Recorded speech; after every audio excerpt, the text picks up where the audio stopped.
বড় পীর আব্দুল কাদের জিলানী মাহবুবে সুবহানী কুতুবে রব্বানী রাস্তা দিয়া চলতেছেন, একটা কুকুর সামনে দাঁড়ায় গেল। কুকুর ডাক দিয়া কয়, বড় পীর আমার কথার জবাব দিয়া তার উপরে যাও, বলো তুমি ভালো নাকি আমি কুকুর ভালো? বড় পীর চিন্তায় পড়ে গেলেন, যদি বলি কুকুর তুই ভালো আমি খারাপ, আল্লাহর কোরআনের আয়াতের উল্টা হবে, কারণ বনি আদম হলো শ্রেষ্ঠ।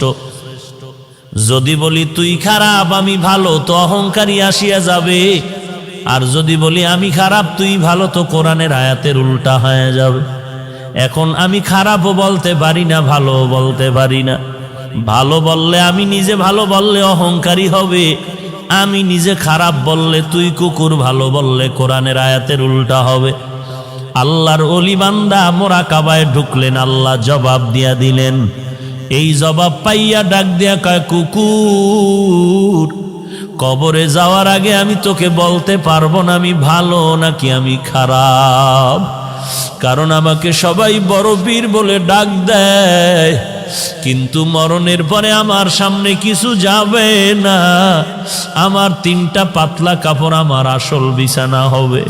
ওই অন্ধকার কবর 3.5 হাত মাটির ঘর হবে। ওই কবরে যাওয়ার পরে সাথী নাই, বাতি নাই। আল্লাহ পাকের 2 জন ফেরেশতা প্রশ্ন করার জন্য আসবে। আসার পরে 1 নাম্বার প্রশ্ন, রবের পরিচয় দাও। 2 নাম্বার প্রশ্ন হবে তুমি ধর্মের পরিচয় দাও। 3 নাম্বার প্রশ্ন হবে তুমি রহমাতুল লিল আলামিনের পরিচয় দাও। যদি আল্লাহর শুকর জবাব দিতে পারি, তাহলে আমি তখন তোমাকে বলতে পারবো আমি আব্দুল কাদের জিলানী ভালো, তুই কুকুর বড় খারাপ। আর যদি ওই প্রশ্নের জবাব দিতে না পারি, তখন আমার কবর হয়ে যাবে জাহান্নামের আগুন। 1টা নয় 2টা নয়, 70 থেকে 99টা সাপ কবর ভরে যাবে। 2 পার্শ্বের মাটির চাপ। তখন আমি জবাব দিয়া বলতে পারবো, কুকুর তুই ভালো, আমি মানুষেও ভালো হতে পারলাম না, কারণ আমার কবরের মধ্যে আগুন জ্বলে, আমার আযাব হচ্ছে, তোর কোনো আযাব নাই। আমি কবরে যাওয়ার আগে তোকে জবাব দিতে। জিলানী ডাক দিয়া কয়, ও দুনিয়ার মানুষ, মরণের আগে কবরে গিয়া নাজাত না পাওয়ার আগ পর্যন্ত নিজেকে ভালো মনে করার উপায় নাই। আমারে মাওলানা না বললে মনে কষ্ট পাই, আমারে আন্তর্জাতিক মুফাসসির না বললে কষ্ট পাই, আমাকে হাজী সাহেব না বললে কষ্ট পাই, আমাকে খতিব সাহেব না বললে বড় কষ্ট পাই। আমি প্রিন্সিপাল, আমি মুফতি সাহেব, আমি মুহাদ্দিস, এটা দাবি করে কত গর্ববোধ করি, কত অহংকার। কিন্তু কবরে গিয়া যদি নাজাত না পাই, আমার মাওলানাগিরি মুফতিগিরি টাইটেলে আমার কোনো কাজ আসবে না। আর আমার টাইটেল লাগবে না যদি কবরে গিয়া আমলের কারণে আল্লাহ মাফ করে দেয়। আমি মাওলানা হওয়ারও দরকার নাই, মুফাসসির মুহাদ্দিস হওয়ারও দরকার নাই। আমার মতো ভালো জমিনে দুনিয়ায় আর কেউ হতে পারবে না। এরে নবীর উম্মতের দল, দিল্লি শাহী জামে মসজিদের মধ্যে খতিব হলেন শাহ ওলিউল্লাহ মুহাদ্দিসে দেহলভী রহমাতুল্লাহ আলাই। জুমার নামাজের খুতবায় যখন দাঁড়ায়, রুমাল দিয়া চেহারাটা ঢাকিয়া দাঁড়ায়। একজন দাঁড়ায় বলে, হযরত আপনি চেহারা ঢাকিয়া খুতবা পড়েন, কারণটা কি? আল্লাহর ওলি বলে, বাবা আগামী জুমায় তুমি জবাব নিতে আসবা। আগামী জুমায় যখন আসলো, বলে আমার কাছে দাঁড়াও। আল্লাহর ওলি শাহ ওলিউল্লাহ মুহাদ্দিস তার রুমালটা ওই প্রশ্নকারীর মাথায় দিলেন। প্রশ্নকারী একটা চিৎকার দিয়া বেহুশ হয়ে জমিনে পড়ে গেল। হুশে আসার পরে বলে, বাবা রুমালটা মাথায় দেওয়ার কারণে তুমি চিৎকার দিলা কেন? ওই লোকটা বলে, আল্লাহর কসম, আপনার রুমাল আমার মাথায় দেওয়ার পর দিল্লির বিশাল শহরে তাকায়া দেখলাম লক্ষ লক্ষ মানুষের মধ্যে কোনো মানুষ নাই। মাঝে মাঝে 2-1টা মানুষ দেখা যায়, আর বেশিরভাগ দেখা যায় কুকুর আর বানরের সুরাতে। गर्भ सूरत आदमी इंसाबुदे अहमदबू जहलो हामिक साबुदे आदमीरा आदमीयत लाजिमस्त औदेरा गर्बुना बाशुद ही जमास्त। গোটা দুনিয়াটা শাসন করেছেন দুইজন, শোষণ করেছে দুইজন। একজন শাসনকর্তা সুলাইমান পয়গম্বর, আর একজন শাসন করেছিলেন বাদশাহ যুলকারনাইন। ইন্তেকালের আগে বাদশাহ যুলকারনাইন বললেন, মরার পরে জানাজা পড়াইয়া কাফনের ভেতর থেকে হাত দুইটা বের করে এলাকায় ঘুরায় ঘুরায় কবরে নিয়ে যাওয়া। যখন এনা জানাজার পরে এমন করা হলো, দুনিয়াওয়ালারা কয়, দেখ দেখ, দুনিয়ার ক্ষমতা পাইয়াও লোভ এখনো সামলাইতে পারে না, মরার পরও আরো চায় আরো চায়। ইমানওয়ালা কয়, না রে বেয়াকুফ, না না, বাদশাহ যুলকারনাইন গোটা মানুষের সবক দিয়া গেল। আমি দুনিয়ার পুরা ক্ষমতা পাইয়াও আজ খালি হাতে কবরে যাইতেছি। এরে নবীর উম্মতের দল, কিসের মাস্তানি আর কিসের বাহাদুরি করো? তোমার আপন ছেলে যার জন্য তোমার ঘাম নষ্ট করে কামাই রুজি করে বাড়ি গাড়ি করো, ওই ছেলেটা তোমার গুনার ভাগ নিবে না, ওই মেয়েটা তোমার গুনার ভাগ নিবে না, তোমার মা তোমার আপন গুনার ভাগ নিবে না। দুনিয়াতে যদি মামলায় পড়ে যাও, বিপদে পড়লে দেখছনি মা বাবায় বলে এই সন্তান আমি চাই না। একটু বিপদে পড়লে মা সন্তানেরে ভুলিয়া যায়, আবার সন্তান মা বাবারে ভুলিয়া যায়, স্বার্থের ভরি টানে ভরিয়া। অতএব তুমি কার পিছনে দৌড়াও, সব বাদ দিয়া তুমি আমার মাওলার সাথে যোগাযোগ লাগায়া দাও। আল্লাহকে ডাক দিয়া বলো, হে মালিক, দুনিয়াতে এই 70 বছর 60 বছর 40 বছর হায়াতে আমার প্রত্যেকটা সেকেন্ড আমি আমার দুনিয়ার লাইনে ব্যয় করলাম, বন্ধুর লাইনে ব্যয় করলাম, আমার খেলার মাঠের বন্ধুর পিছনে আড্ডা দিয়া সময় নষ্ট করলাম, লেখাপড়ার মাঠে আমার ছাত্র ভাই বোনের পেছনে সময় দিলাম, কর্মজীবনে আবার আমি টাকার পেছনে সময় দিলাম। আজান কানে আসছে মসজিদে যাই নাই, আলেম ওলামার মাইকির বয়ান আসছে বয়ানে যাই নাই, আল্লাহ ওয়ালারা ডাকছে আসো, মুয়াজ্জিন ডাকছে আসো, যাই নাই। ও আল্লাহ, সব জিন্দেগি বরবাদ করে ফেললাম। চোখ দুইটা বন্ধ করে তাকায় দেখি আমার আমল নামায় ভালো একটা নেক আমল নাই। ওরে বান্দা, আল্লাহ যদি জিজ্ঞাসা করে এমন একটা ওসিলা পেশ করো। আইয়ুব নবী এত বিছানায় অসুস্থ, সবাই পোকা পড়ার কারণে দুর্গন্ধে এলাকা ছাড়িয়া সবাই চলে যায়। আইয়ুব নবী এখন কাঁদতেছে, আল্লাহ সবাই আমারে ছাড়িয়া যায়, তুমি আমারে ছাড়িয়া দিও না রে আল্লাহ। এই কান্নার মধ্যে তাকায় দেখে অনেক বিবি তার ছিল, কয়েকজন বিবি আইসা বলে আমাদের তালাক দেন, আমরাও চলে যাব। আইয়ুব নবী কান্না করে বলে, বিবিরা যাও যাও, আমার জন্য আমার আল্লাহ হলেন যথেষ্ট। এইবার আইয়ুব নবী ভাঙ্গা দিল নিয়ে কান্না করে বলে, ও মালিক, আমার আদরের আপন বিবিরা পর্যন্ত আমাকে ছাড়িয়া সবাই চলিয়া যাইতেছে, তুমি আমাকে ফালাইয়া দিও না, মেহেরবানি করে তুমি আমাকে কবুল করিয়া নিও। হঠাৎ আইয়ুব নবী তাকায় দেখে পায়ের কিনারায় একমাত্র বিবি রহমা বয়া বয়া কান্না করে। আইয়ুব নবী ইশারা করে বলে, বিবি সবাই গেল, তুমি কেন যাও না? ইউসুফ নবীর কন্যা রহিমা, কিন্তু আসল নাম রহমা, তুমি যাও। বলে, না না, আমাকে যেতে বলবেন না পয়গম্বর। কারণটা কি? বলে, আমি আপনার খেদমতে আমার জীবনটা কাটায় দিতে চাই। কারণ কি? বলে, হাসরের ময়দান তো বড় কঠিন, একটা নেকের টানে মা বাবায় জাহান্নামে যাবে, ছেলে মেয়েরা জান্নাতে যাবে। একটা নেকের ব্যবধানে অনেক সময় ছাত্র জান্নাতে যাবে, ওস্তাদরা জাহান্নামে যাবে। একটা নেকের টানে বক্তা জাহান্নামে যাবে, শ্রোতারা জান্নাতে যাবে।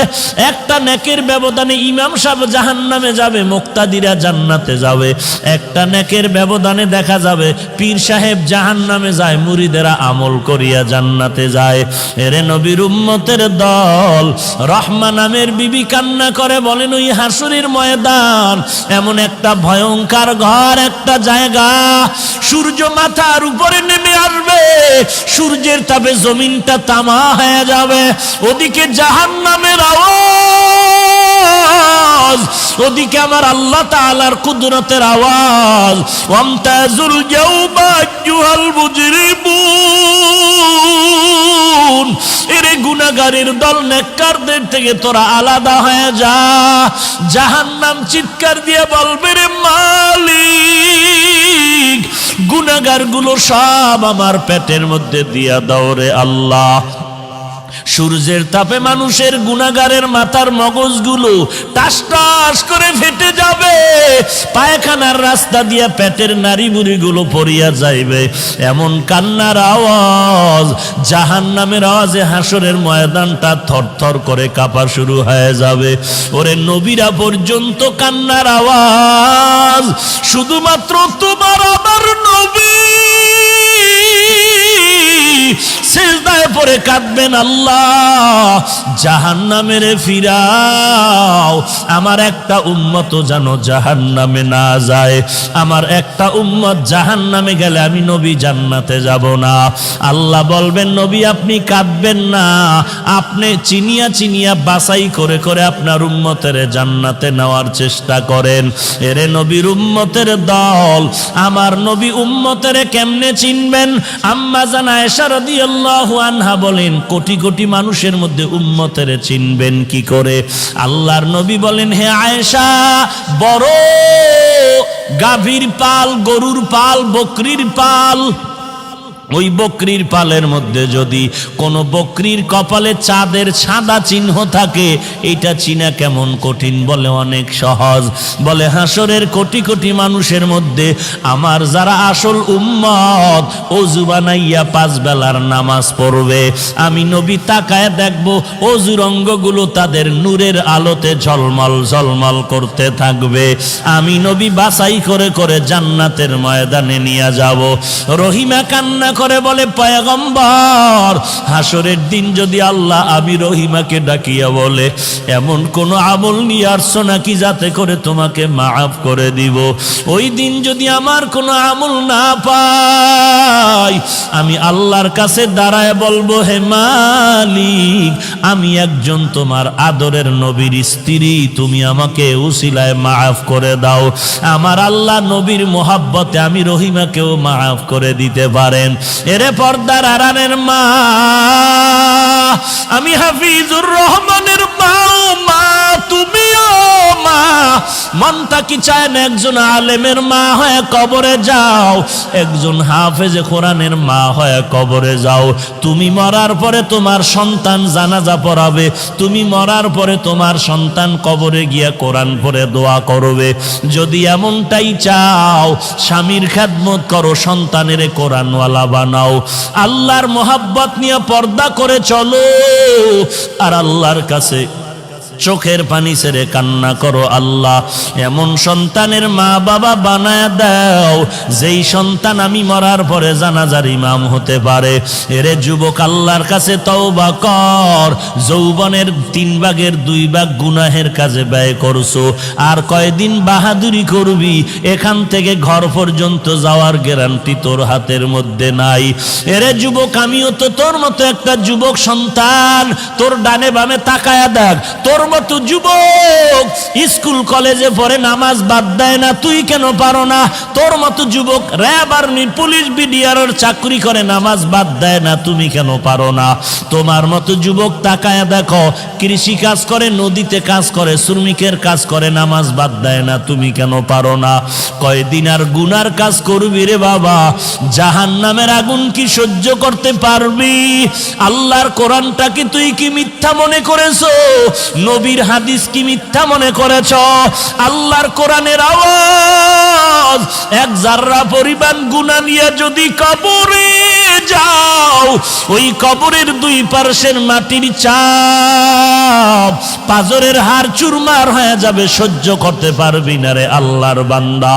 তওবা কর, আল্লাহর কাছে কান্না কর, ও আল্লাহ জীবনে আর কোনোদিন নামাজ ছাড়বো না, বেপরদায় চলবো না, আর কোনোদিন মা বাবার সাথে বেয়াদবি করব না, আলেম ওলামাদের সাথে বেয়াদবি করব না, আর কোনোদিন দেশের বিরুদ্ধে জাতির বিরুদ্ধে ষড়যন্ত্র করব না, সহিভাবে কোরআন পড়ে নামাজ পড়ব, নবীর তরিকায় চলবো। ওয়াইলুল লিকুল্লি হুমাযাতিল লুমাযাহ, যারা মানুষের পেছনে পেছনে দোষ বলে বা মানুষের নামে বানায় বানায় অপবাদ দেয়, ওয়াইল নামক জাহান্নাম। ওয়াইলু ইয়াউমাইযিল লিল মুকাদ্দিবিন, যারা মিথ্যা কথা বলে তাদের জন্য ওয়াইল নামক জাহান্নাম। ওয়াইলুল লিল মুতাফফিফিন, যারা ব্যবসা করতে গিয়া মাপে ভেজাল দেয়, কাস্টমারের ঠকায়, এদের জন্য ওয়াইল নামক জাহান্নাম। ওয়াইল মারাত্মক এক জাহান্নাম। অথচ আবার ব্যবসায়ীদের জন্য সুসংবাদও আছে। রহমতের নবী বলেন, তাজিরুস সুদুকুল আমিন মা'আন নাবিয়্যিন ওয়াস সিদ্দিকিন ওয়াশ শুহাদা। রহমতের নবী বলেন, ব্যবসা করতে গিয়া যারা সততার সাথে করবা, কাস্টমারের কখনো মিথ্যা বলবা না, ধোঁকা দিবা না, আমি নবী ওয়াদা করলাম আমার সাথে তোমার জান্নাত হবে। আর যারা দোকানে লেখছে বিক্রি করা মাল ফেরত নেওয়া হয় না, এরা ধোকাবাজ। এরা কি বাজ? ধোকাবাজ। এরা সঠিক ব্যবসায়ী না, রসুলের সুসংবাদ প্রাপ্ত ব্যবসায়ী না। আল্লাহ হেদায়েত দান করুন।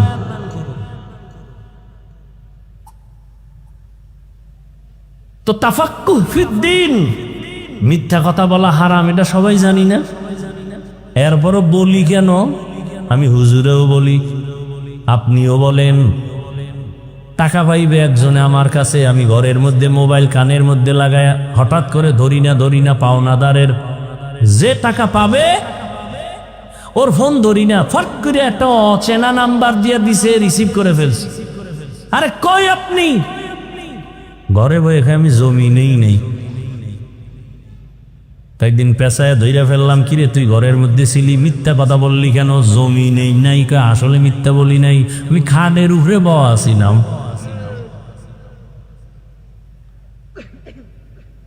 মিথ্যা বলি কেন? জানি মিথ্যা বলা মহাপাপ। ইয়াকুম ওয়াল কিযব ফাইন্নাল কিযবা ইয়াহদি ইলাল ফুজুর ওয়া ইন্নাল ফুজুরা ইয়াহদি ইলান নার। মিথ্যা মানুষকে চূড়ান্ত জাহান্নামের দিকে নিয়ে যাবে। জানি, তার বড় বলি কেন? কয় এলেম আছে কিন্তু তাফাক্কুহ ফিদ্দিন নাই, বুঝ আসে নাই যে মিথ্যা বললে আমার এখনো বিপদ হবে, পরেও বিপদ হবে। আল্লাহ আমার কথা শুনতেছেন, আমি যে বানায় বলতেছি, এই বুঝটা যখন এসে যাবে তখন বান্দা জেনারেল লাইনে তাকিয়েও মিথ্যা বলবে না।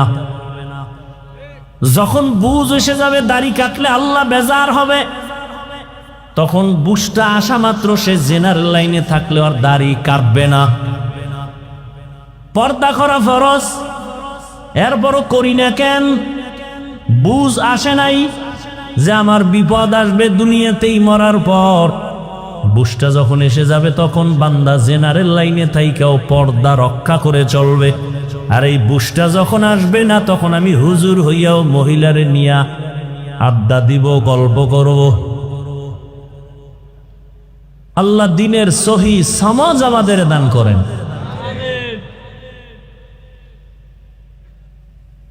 এবার আসেন, আর রহমান আল্লামাল কুরআন খালাকাল ইনসান আল্লামাহুল বায়ান। রহমান হলেন তিনি, কোরআন শিক্ষা দিলেন যিনি। রহমান হলেন তিনি, মানুষ সৃষ্টি করলেন যিনি। রহমান হলেন তিনি, বয়ান শিক্ষা দিলেন যিনি। এই কথাগুলোর ব্যাখ্যা দেওয়ার আগে আমি একটু হালকা ভূমিকা টানবো, এরপরে ব্যাখ্যায় ঢুকবো। উঠা বসা করবেন না, শুরুতেই বলছি। আমি আপনাদের কাছের মানুষ, আপন মানুষ, এই মনে করে মাহফিলের বরকত নষ্ট করবেন না। এখানে কাউকে জোর করে বসানো হয় নাই, আল্লাহ দয়া করে বসাইছেন। আপনার কপাল এত খারাপ কেন? আসলে কপাল খারাপ হইলে ফিরায় কে? যদি কপাল পুরিয়াই যায় তা হাফিজুর রহমান কেন আর মক্কা মদিনার ইমাম কেন? স্বয়ং রসুলও যদি বয়ান করে ওর কপাল খোলেন। রহমতের নবী যাকে দেখলেই জাহান্নামের আগুন হারাম, কেমন মায়ার নবী আমার, এক নজর দিবে পেটের ক্ষুধা নিবারণ হয়ে যাবে। কেমন রহমতের নবী আমার, যেই নবীর শরীর মোবারকে মশা মাছি পড়া হারাম। রহমতের নবী দিনের বেলা হাঁটেন, সূর্যের গরম নবীরে কষ্ট যেন না দেয়, মেঘের খণ্ড ছাতা হিসাবে ছায়া দিতেছে। রহমতের নবী যখন রাস্তা দিয়া চলেন, দুপার্শ্বের গাছ নত হইয়া রসুলকে সালাম দেয়। কেমন মায়ার নবী আমার, রহমতের নবী যেখানে কদম রাখেন ওই জায়গা থেকে দীর্ঘ বছর পর্যন্ত শুধু মিশকের ঘ্রাণ। আম্মা জান আয়েশা রাদিয়াল্লাহু আনহা বলেন, নবীর ঘাম আমি বোতলের মধ্যে ভরে রাখতাম আর আমরা আতর হিসাবে ব্যবহার করতাম। কেমন মায়ার নবী, যেই নবীকে দেখার জন্য গর্তের সাপ পাগল, গর্তের পিপিলিকা আল্লাহর কাছে আরজি পেশ করে রহমতের নবীর রওজা দেখবে। নুজহাতুল মাজালিস নামক কিতাবে ঘটনা আছে, সেই নবীকে মাছ দেখতে চায়, গাছ দেখতে চায়। যেই নবীকে দেখার জন্য কুল মখলুকত পাগল, কিন্তু কপাল কত খারাপ, সেই নবীকে টানা একবার আর দুইবার না 13 বছর দেখলো, নবীর বয়ান শুনলো, কিন্তু কপালে কালেমা আসলো না। 13 বছর বয়ান শুনছে, কাছে বসে রসুলকে দেখছে, কালেমা। এত বড় বেঈমানের নাম জানেননি? কি নাম? এর নাম কপাল। এর নাম কি? অন্যদিকে এক 27 বছরের যুবক তরবারি নিয়ে দৌড়ায় নবীকে জবাই করবে। কয় বছর? নবীকে জবাই করার জন্য তরবারি নিয়ে দৌড়ায়। রহমতের নবীকে একটা